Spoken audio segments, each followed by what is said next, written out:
Not only is this one heck of a cat, it's one heck of an artist who did this painting. This was one of the only people that cared about me and reached out completely at the end of my rope multiple times. You just wish you could know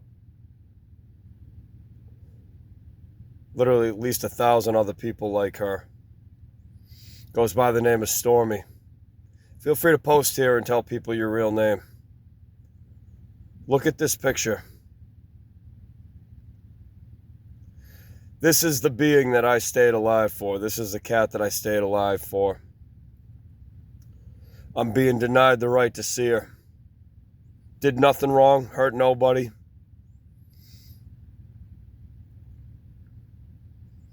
And I'm not putting up with that shit.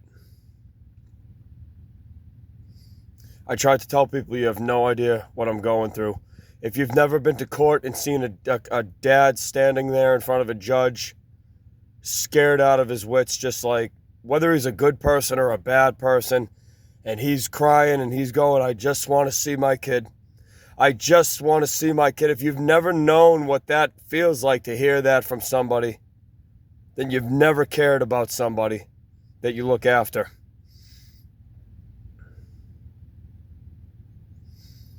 To tell somebody that because you don't have a certain amount of money or you can't afford one of these freaking Jew houses made out of plastic that you can't see your kid.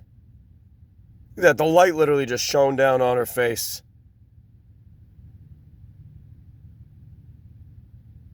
People think it's weird. They look at you. People are so screwed up. They look at you like you're a nutcase when you say, this is my kid, this is my child. I took them into my care and I meant it. And they think you're crazy.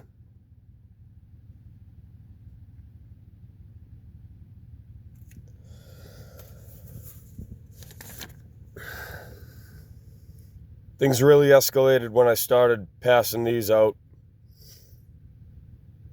Even trying to get the person at the copy machine to even just, you see how uncomfortable they are, and it should make people uncomfortable, but you just see that they just don't want anything to do with it.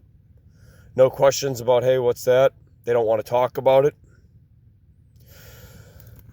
This is the stuff I was looking for help for. I wasn't looking for money for myself. I was looking for friends to come down and help. Dear reader, if you have found this picture disturbing, then congratulations, you may still have a heart.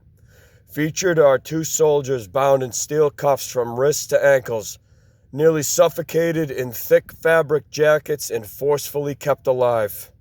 Imagine if you had to go through anything like that for even a day.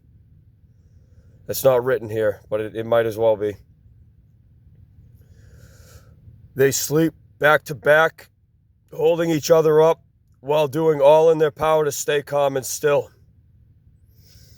Any resistance only makes it worse. This is cruel and inhumane torture, and they would both give anything to die. Prisoners of war are not treated the same as general lawbreakers, and if you're listening to this and you're laughing because of how distraught another human being is, fuck you.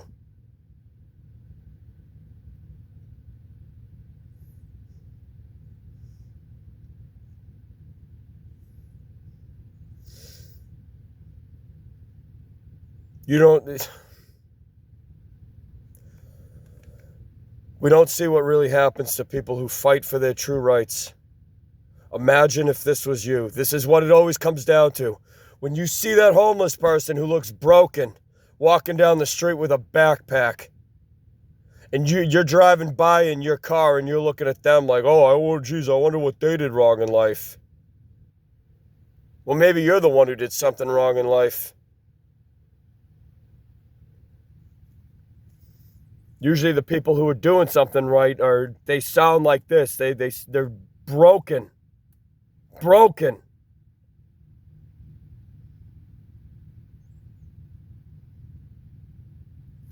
Many are forcefully imprisoned every day, taken to places we don't see or even know about. They go there knowing they may never see their families, children, or loved ones ever again. If that doesn't shatter you the fuck to a million pieces, you've never loved. Thinking about somebody else you don't even know going through that.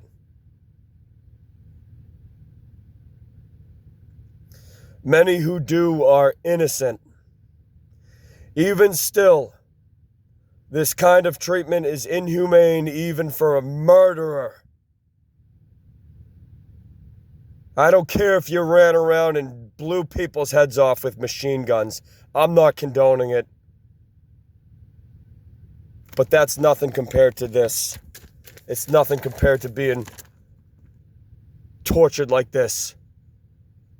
Nothing to do besides sleep back to back. Can hardly breathe, sweating, trying not to freak the fuck out.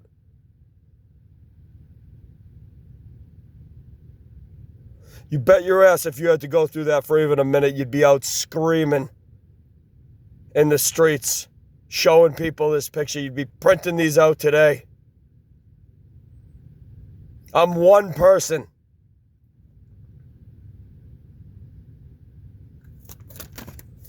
And after I started passing these out and trying to get even more information out there, my life freaking burned to shit. I'm homeless once again. Doesn't matter because it's nothing compared to what some of these people are going through. But you know what? I do at least go around and try to meet people and talk to them and hear their stories. And you got people, you see the looks on their faces they're walking by. They're not mean people. They're not zombies. You know that look because it's the look that's written all over your face. The sadness you see in their eyes. And they'll tell you if you ask them, they're going, what the fuck is going on with people?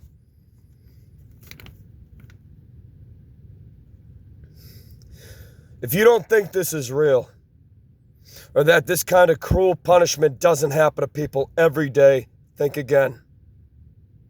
This is not a joke. Please share this on social media. Take photos and pass this heartbreaking info along. Share if you care. Because all you got to do is imagine if that was you. That's what we should all be doing. I'm probably going to screw this phrase up. It popped into my head. Yesterday it was, most people can be happy. It's something like along the lines of, I'm going to screw it up, so I'm just going to say what it is. You basically only care about your own happiness. That's most people. You're happy because things are working out for you. I don't know why I'm able to write like this. Whenever I do this, I put it into Google. It says it's angelic light language. That's what AI says it is.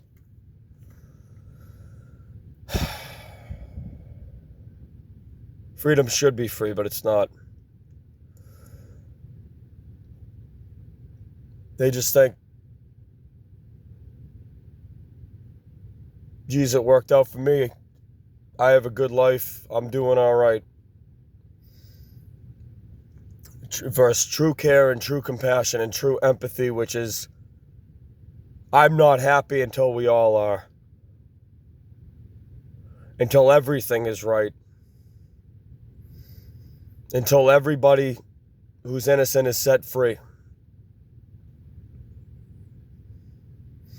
What good does it do to keep somebody who's truly sorry and remorseful locked up? What good does it do to keep torturing somebody who's already been through enough?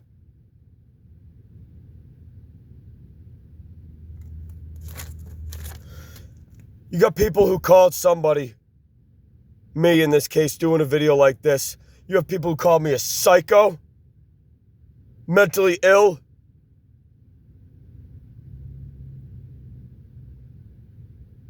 I do feel crazy because when I look around and I see that people they're not even moved by this.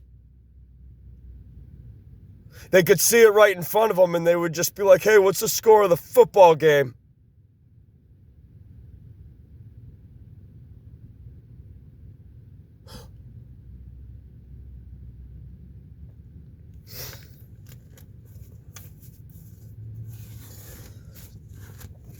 I took this Bible because I talked to somebody at a nice place, at a place called Carver, that was just passing these out. I still have other Bibles, didn't need it, but he was giving it away for free. The other two people, I didn't quite trust, I'm being honest. Wasn't mad at them. Don't wish anything bad on them. But this one guy, Monty, he was really genuine. He was saying like he had left other churches, and he was just like, we talked about how a real Christian, or basically a real anybody, will say they don't know. You can think you know something, and he's talking about how the enemy, aka Satan, is just nipping at his heels every day, basically. Saying, oh, you're not a real Christian, you're not this, you're not that, you're going to hell, and he's talking about how was always questioning himself, and I know exactly what that's like, and that's how you know that you're not fucked up, when you still care. And you offered me some water, didn't force me to do anything, invited me. I'm walking away. I told him a little bit about what I think, and we shook hands, asked him a few questions about his church, and I'm walking away, and I'm going back to my truck, and he comes running over to me, not aggressively, he just opens his arms, didn't force anything on me, okay? You can't even, it's ridiculous that we even have to explain this shit to other people these days. Gives me a hug. Says, I love you. I don't know if that was true. It was nice of him. Maybe he knows what love is. Maybe he doesn't. But that was more kindness than I had received from anybody lately. So it was like, you know what? I'll take it. I'm not going to tell you I love you, because I just met you and I don't know what I would be willing to go through for you. I don't know. It could be a lot.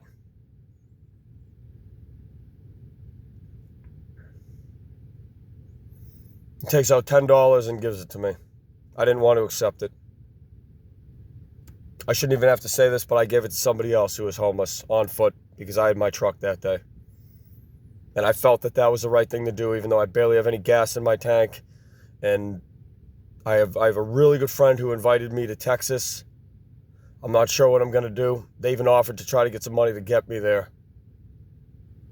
My immediate family will not let me back into the house at 41 Swales Farm Road, Plymouth, Massachusetts. I don't know what to do. They're claiming they're going to get a storage unit. I'm like, you want to get a storage unit? Don't touch my things. Just let me peacefully come back and get my things.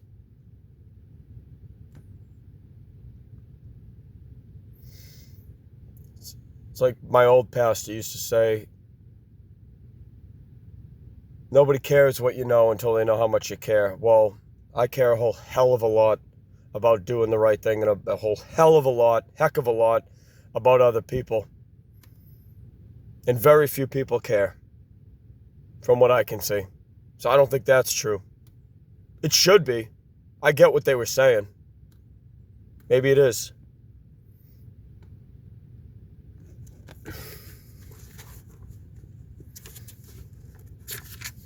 So maybe we can see if the Lord will guide my eyes and open me up. I'm just going to open up a random passage. After 2 days was the feast of the Passover and of unleavened bread. And the chief priests and the scribes sought how they might take him by craft and put him to death. Speaking of Jesus. But they said, not on the, my voice is practically gone because of screaming and being in pain the last few days. Not on the feast day. I know we're not supposed to say that to people. We're just supposed to always just grin and bear it. It's fucked up. It's torture. Somebody's mind. Oops. Not on the feast day, lest there be an uproar of the people. And being in Bethany, in the house of Simon, the leper, as he sat at meat, there came a woman having an alabaster box of ointment, spikenard, very precious. I don't even know what that is. And she brake the box and poured it on his head.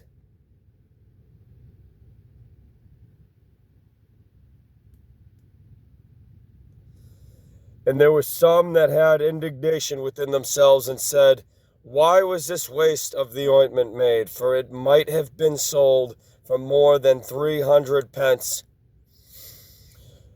and have been given to the poor. And they murmured against her. And Jesus said, let her alone. Why trouble ye her? She hath wrought a good work on me. For ye have the poor with you always, and whensoever ye will, ye may do them good, but me ye have not always. She hath done what she could. Remember the woman, you remember the one who gave all they had, the 2 coins? And Jesus said it meant more than all the scribes and Pharisees and everyone else walking around donating all their big money so that other people could see. The woman who gave everything she had, every last penny, even though she was the one who was poor. That usually is the person who's going to give everything they got. That's the person that God can help because they're not afraid to lose, in my opinion.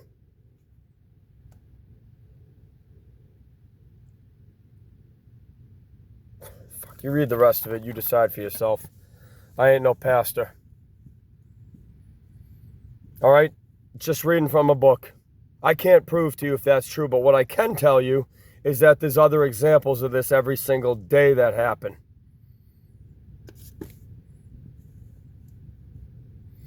You got people's families selling them out. It's freaking hot. You got people's families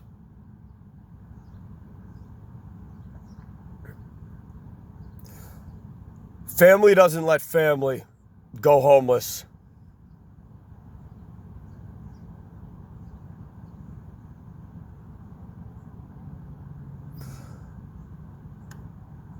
You got a heart that you claim to know God, especially if you claim to know God, you better know it. I don't claim to know who God is. I'm not a liar. I'm honest. I choose to be honest about that. I don't know.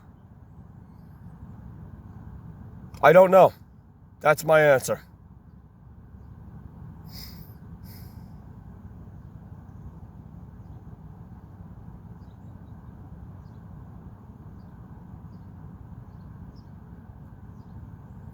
I should have done something sooner, and now it's too late.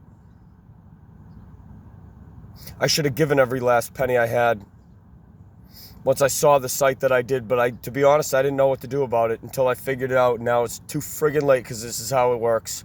It's Satan's world.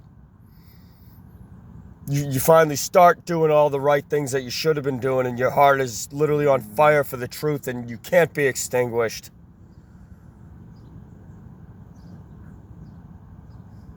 And that's not love.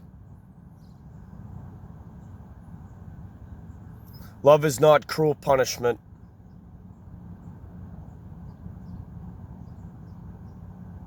That's undeserved. Love is not abandonment. Love never abandons. Ever. Love does not prevent somebody from taking their own things out of their own where they used to live peacefully. Love is not afraid. Love is not fear. Love would never take somebody's child away.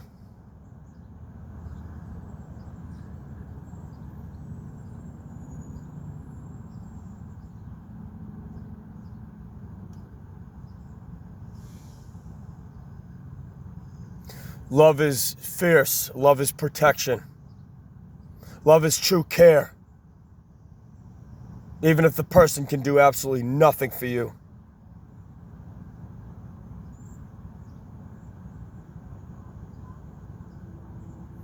I remember it said something in the Bible. That God would come back and he would search the earth for one heart or something like that, and he would find none.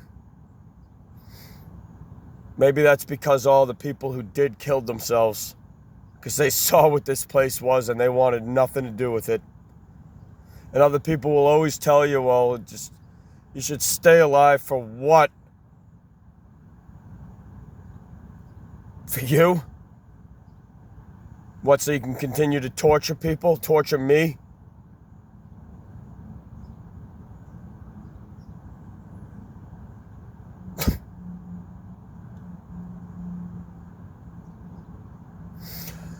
The sick shit that I saw people do. If it were my Bible, I would be like as he piled and burned the bodies of demon filth. I'm talking about the people who will never repent. They don't care at all what you go through. They want their beer, they want their wine, they want their football. They don't give a shit what happens to anybody.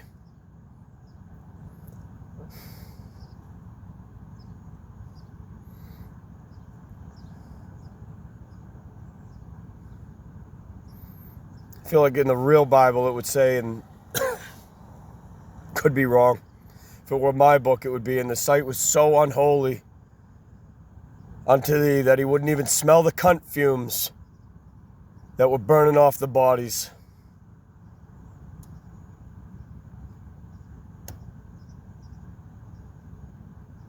This place is fucked.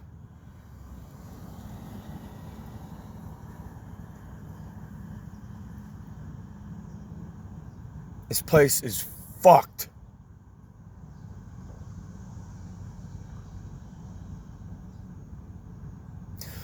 Keep in mind, if you're in prison, doesn't matter what your state tells you, doesn't matter if everyone's cheering you on. You're doing a job where you're not sure if somebody's innocent. You are responsible. Your soul is responsible for what you do to them. Keep that in mind. You want to put somebody in handcuffs who's begging you not to. They don't want to be touched. They don't want to be violated. That's rape. That's torture. You better be damn sure that you're correct in that situation. And may God have mercy on you, but don't expect it. Why should he? You think the archangels are a joke, huh? This world's gonna find out that ain't no joke. And we might not call ourselves that, because we're not arrogant like other people are. Not that there would be anything arrogant about that.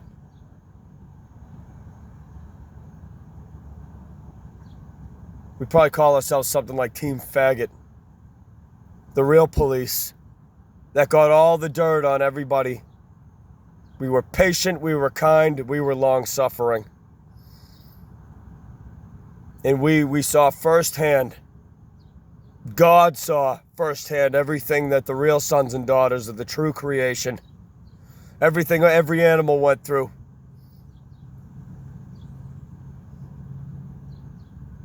Because how else do you find out who people really are?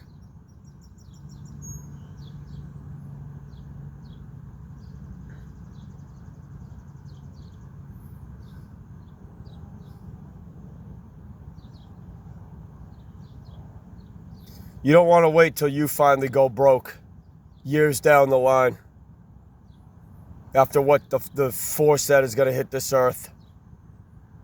You don't want that to happen,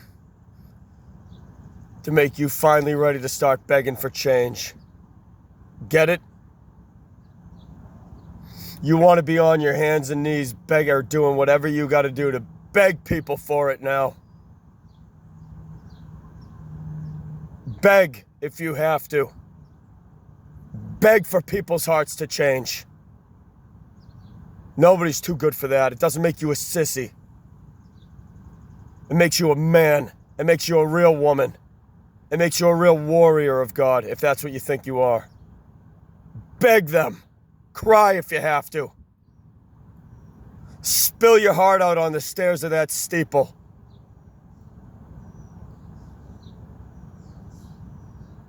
And if you got people looking at you like you're crazy, you know your answer. There is no love in them. There is no truth in them. And God said that in His Word. Over and over again, actually. And guess what? People didn't want to hear it then. And they sure as heck don't want to hear it now. If you had a friend in the world, they would be there, most likely. You're going through stuff like this. You're freaking tormented by things that people can't even freaking fathom. Even happen in the world, because they don't care to find out. You had a real friend, they would be there with you. They would be there crying with you. They'd be walking next to you.